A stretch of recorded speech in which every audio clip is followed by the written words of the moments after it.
All right, with us being 14 days out from the TED Talk, I am working on memorizing my speech. And something that I like to do and have been very fortunate to have grown up with is two teacher parents. And my mom actually was my Spanish teacher in high school, and she would have us memorize Spanish songs, and we'd sing them for a month or two related to the topics that we were learning in Spanish class.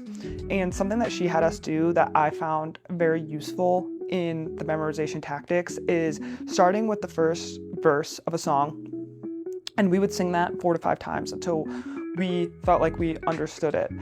And then we would go to the chorus, and we'd sing that a few times. And then we'd go back to the very start of the song. We'd sing through the first verse and through the chorus, and we'd do that 2 to 3 times. And then we'd go to the next verse. We'd memorize the next verse by itself, and then we'd add it all the way in to the song. So the more and more you're practicing, you're starting back at that top, and you're just continuing to get that repetition on the early side of that song until eventually the entire song is memorized. And that's something that I've carried into my speech practices when I'm memorizing memorizing speeches, because I sometimes give speeches from anywhere from 15 minutes to an hour, and sometimes things don't go as planned, and so you have to be able to tailor on the fly and understand what are the most important parts of my speech.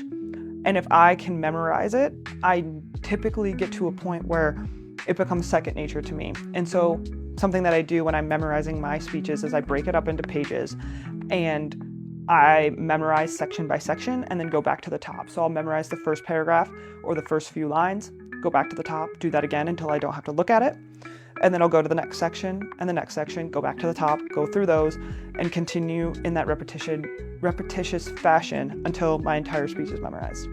And that's a little tip that I learned back in high school from my mom that's carried me through into my professional endeavors, and it makes me feel a lot more confident when giving speeches. So if anything, thanks to my mom. So